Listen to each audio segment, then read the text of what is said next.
So now I'm going to show you how to set up the grid for both of these drawings so that you can get very good dimensions. So what we're going to do first is we're going to click on this one. We're going to go to View, Show, and then Grid. Let's do the same thing for the blank one. View, Show, Grid. Now we're going to break these apart, unlink them so that you can have them in their own window by just clicking and dragging. And then we're going to stick them side by side and make sure that they have the same zoom level, 50%, 55%, whatever it is. You can just select this and type it in. I'll just do 50, I guess.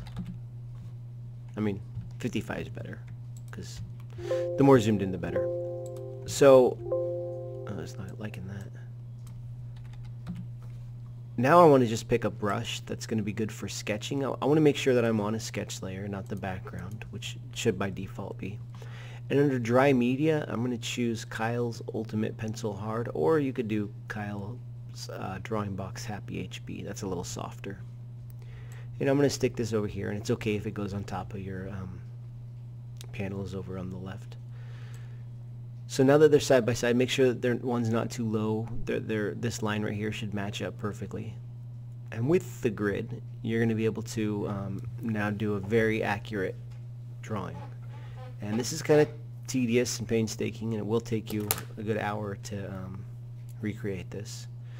But let's say that we start over here, and you count 1.5, and we go across this line, and we go 1.5, and we know that that is going to be right there, and you're going to create that point right there.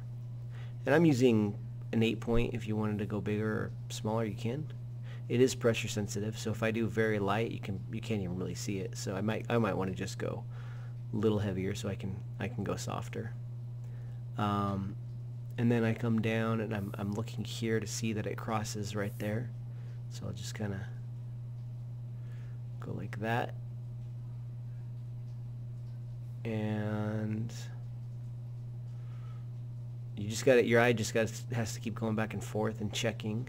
And then I see that it crosses this thick line right there. So I'll just come in, and then obviously I'm not gonna sit here and do the rest. And then you can come in and kind of smooth it out afterwards if you want. Give it a little bit heavier. That wasn't very good. Let's try that again. Give it a little bit of a heavier line. And this line is going to be erased eventually. This is just going to be there to guide you. It's basically a guideline later on. And then you can see that it oops, too low. You can see that it crosses right about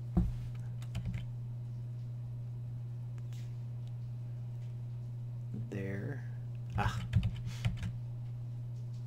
About like that.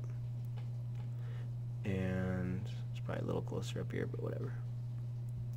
I mean, if you're within like half a square, it's going to be fine, I think. And then coming up this way, you can see, and it crosses right about there. Kind of thicken that up a little. Okay, so that's it for the starting point. You want to just basically get the shape of it, and you probably want to do this little line right there too. Just not too much else in the background. Maybe that right there and that little line right there. But basically it's just the flower. Oh, and don't forget these little inner petals. This part right here. All right. So that should pretty much take you the whole period. If you finish, let me know.